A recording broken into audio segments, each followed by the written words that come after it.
Today we are going to talk about a very interesting and at the same time a very challenging subject. This subject, ethics, has been an area of concern for a long time, right since the beginning of civilization, maybe even before that with the advent of humanity. And of course, over the years, different thinkers, different wise people, different sages have had different angles in looking at this subject. For example, let me show you two books which I brought along. This is a book called Being Good, with the subtitle A Short Introduction to Ethics by Simon Blackburn. There is another interesting book. It says Ethics since 1900. Now, obviously, 1900 is more than 116 years ago, but as I said, ethics goes back way before that. And one of the names that comes to my mind is that of Spinoza, a 17th century Dutch philosopher who wrote a book called Ethics, and I am sure thought a lot about it, shared a lot about it. So, the point I am making is that ethics is a very old subject, very important subject, and of course, that continues even today in the 21st century India. Now, since I have been teaching ethics, most of my presentations will focus upon that aspect, that how do we teach ethics in today's world. There is also another specificity, which is that almost my entire ethics teaching experience focuses on MBA students. Of course, I have taught this subject to NGOs, to government servants, to executives, but mostly as you would get the flavor as we move forward, that my focus has been on teaching ethics to MBA students. It's sometimes called business ethics, but I treat it as ethics first and business ethics as a special case of ethics.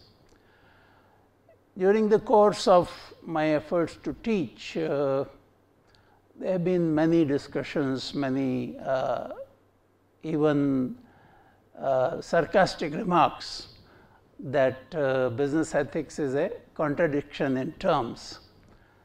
Some people have said ethics, in today's India, what are you doing teaching ethics? But that is okay. I give the analogy of a tree, that if we consider that ethics is a tree and it is dying. Now, if we don't water it, it will surely die. But if we water it, there will be a faint hope that it will revive. So, with that motivation, with that commitment, I continue to teach ethics in spite of, as I said, several challenges, several sarcastic remarks. For example, once I met a very senior part of a family business house. I won't name them, of course. And he kind of smiled cynically at me and said, look, Shashi, ethics should be taught only in schools, and that is where it belongs. So, you are going down the wrong path.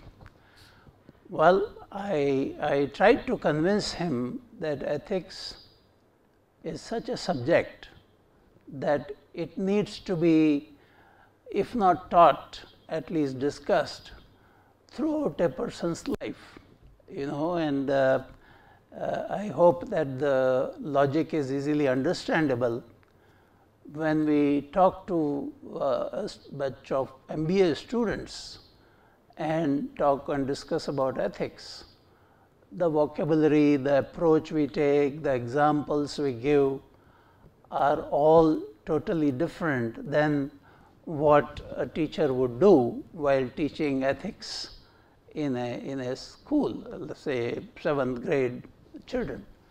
So, I think the whole logic is a bit misplaced if it is said that ethics need to be taught only in schools.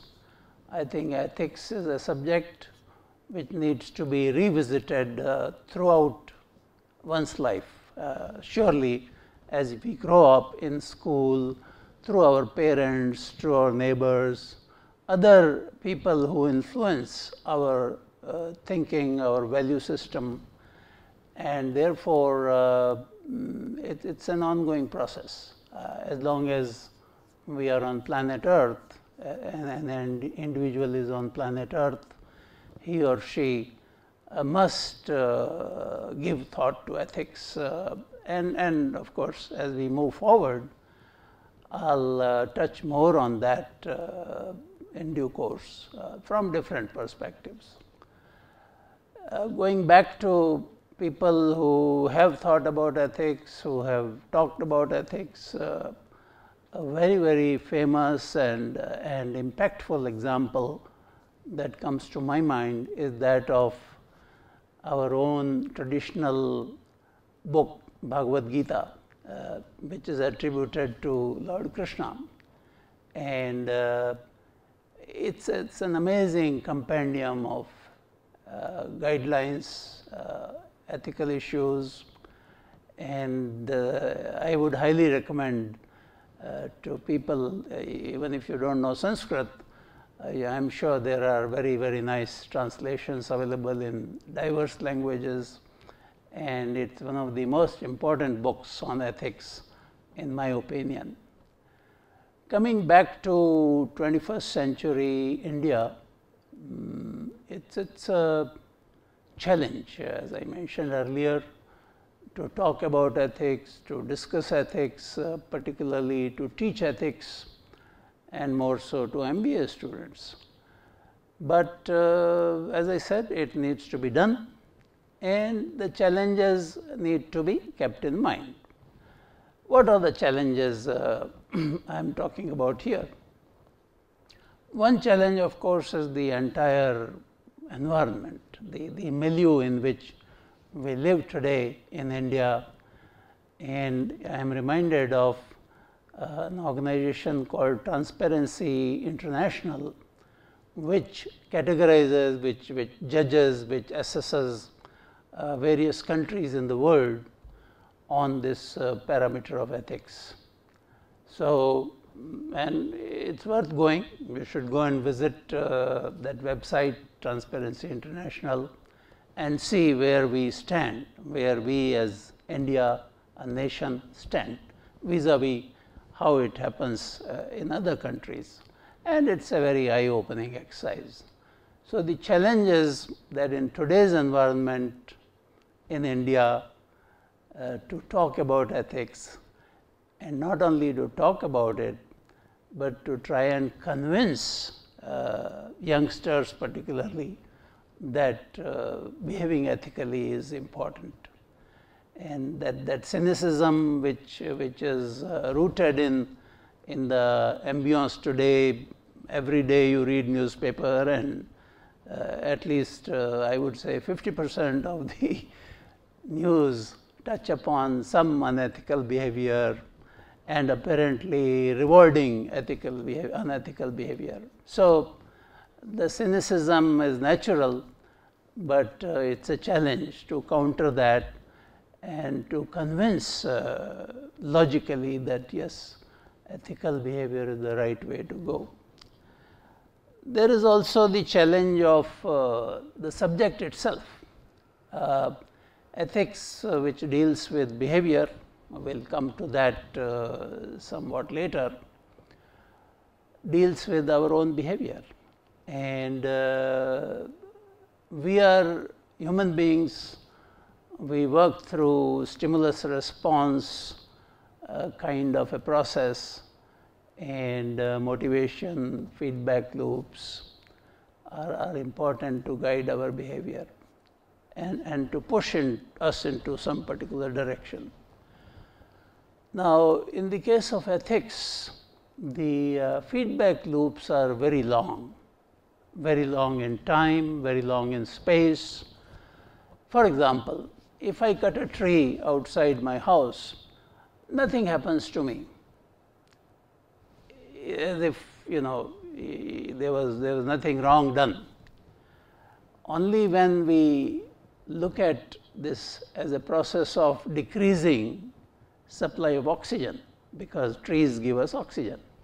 So, the feedback loop of a ethical behavior in terms of rewards, the feedback loop of a punishment in terms of a response to unethical behavior, these are sometimes not very apparent. Compare that with, say, taking your favorite dish and putting it in your mouth, say mango or rasmalai. Immediately you get a sense of pleasure. Compare that with touching, say, a hot plate, and immediately you have a sense of pain, burning, and you say, no, this is not to be done. In the case of ethics, unfortunately, the feedback loops are rather long. Unethical behavior, consequential punishment comes much later. Sometimes it's not very apparent. Similarly, rewards of ethical behavior come much later and it's not very apparent. But still it has to be kept in mind, it has to be conveyed that these feedback loops exist. Unethical behavior will bring punishment and ethical behavior will bring rewards. Now, how to convey that, I have tried it over decades to bring in some of these issues into the classroom particularly, or whenever I have a training program or a group discussion. So, that is a challenge, how to ensure that these feedback loops are conveyed to the audience, to the learners, and also to remind them that look, these feedback loops are not very short, it happens much later, but on the other hand they are definitely there. So, that is a challenge, these long distant in time and space feedback loops, which sometimes people tend to forget, and that is a challenge in teaching ethics. There is another challenge in teaching ethics, discussing ethics. As I mentioned, ethics deals with our own behavior, and to really genuinely discuss ethics, learn about ethics, there is a very, very important need to introspect, to be self-critical. How is my behavior? Is it right? Is it wrong? It is good? Is it bad? And it's not easy. As a human being, we are not very much at ease or happy about criticizing ourselves. So, unless we are able to do that, look at our own behavior, introspect, look inside us, and then be judgmental that what I did or what I am doing is wrong, what I did or what I am doing is right. And that is a challenge, because introspection does not come easy. So, these challenges are there, the surrounding environment and the apparent rise of unethical trends, long feedback loops in terms of rewards and punishment for ethical and unethical behavior, as well as the requirement that one should be able to introspect, look within and be very objectively critical of one's own behavior. But challenges are there to be met and to be responded to and to be overcome. And I hope that as we move forward, I shall be able to, if not convince you, at least give enough food for thought that yes, these challenges can be met, should be met, and ethical behavior should prevail. And I am not talking academically.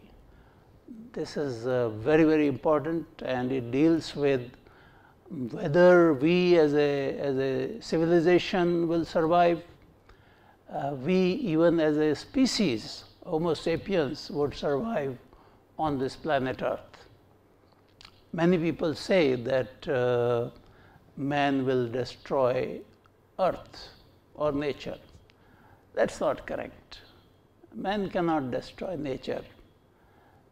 For example, there are planets in our own solar system, Venus, Jupiter, etc. None of them have human beings, trees, but they are part of nature. And so, if Earth also becomes another planet where there are no human beings, no trees, no water, nature does not care. Problem will be for us whether we survive as a species, and that deals with ethics, links with ethics.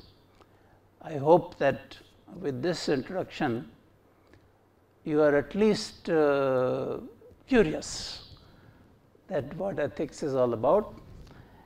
And one more caveat let me mention, which is probably part of the challenges of teaching ethics, is this whole perspective on relativism. People say, oh, this behavior is good in one case, but this behavior is not good in another case. Well, it's an escape route, and I always give the example of any object. Take this mouse. Now, this is black. Yeah.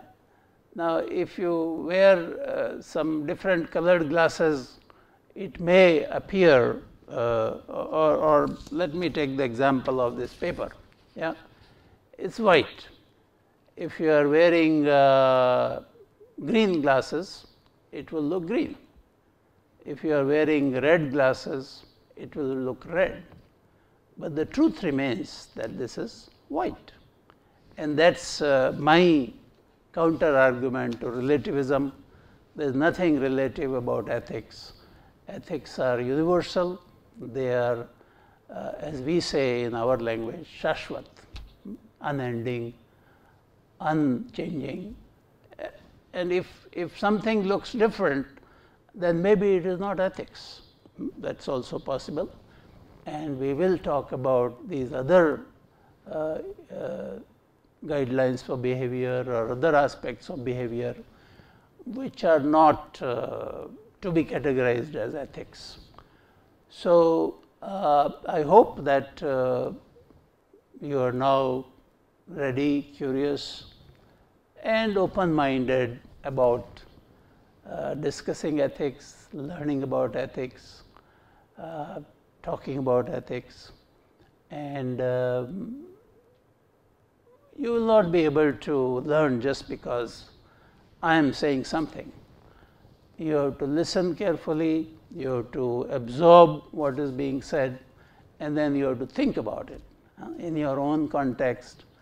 And I keep emphasizing this, that as many examples as you can take and for yourself from your own life, because many examples that I give and will be giving belong to my life, my experiences, and they may not have any parallels in your life, your experiences. So, whatever points I raise or discuss, you should interpret in your own life within the context of your own experiences, and I am sure that will help you understand ethics much, much better than just what I am saying and sharing.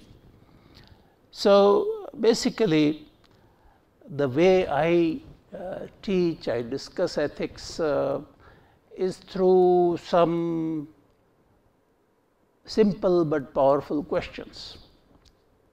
And I recommend that you could possibly use these questions for addressing any issues about which you have to think. And these questions are what? We need to be very clear what is ethics, because as I said, different people have talked about ethics from different angles. So we should be very clear, very much on the same page vis-a-vis what is the meaning of ethics. And I always, in this context, tell the story of the 7 blind men and an elephant. So again, you can look it up, the story, you may have already heard it, that one blind man goes and touches the leg of the elephant and he says, elephant is a pillar. Another blind man goes and touches the trunk of the elephant and he says, oh, elephant is a pipe. Somebody goes and touches one of the other blind people goes and touches the tail of the elephant and he says, oh, elephant is a broom. Yeah? So everybody has their own interpretation, their own take on what is ethics. It's important that we define ethics very clearly so that there's no doubt on what ethics means. So what is ethics is the first question I usually deal with. Second question, which is probably the most important out of all this, is why ethics? Why should we even bother about ethics? Why should we think about it? Why should we consider it as an important aspect of life? And that is where my effort at convincing you that ethics is the right way to go. Yeah? So why is a very important question to be answered. The next question is how. How do we behave ethically in our lives? Now that's a very enormous canvas, because there are people who are accountants, who are engineers, who are sweepers, who are traffic policemen, and in each life, in each person's role, ethics has a different interpretation or application, I should say. Yeah? So how ethics to be integrated into life, that's a very difficult question to answer in terms of for everyone. But we will discuss some of that more so in the context of, as I said, the life of an MBA student and a manager. So I'll take the how question from those perspectives, but I hope it will give you enough pointers to take it and transform and translate and apply into your own life. The next questions are 3: when, where, how. And those questions I'll answer right away, and I hope you will agree with those answers. When should we behave ethically? All the time. There's no question that behave ethically at 10 a.m. and then behave unethically at 12 noon and behave unethically again at 3 and then go back to ethical behavior at 11 p.m. No. It has to be, ethical behavior has to be there all the time. Yeah? So when? All the time. Where? Same answer. Everywhere.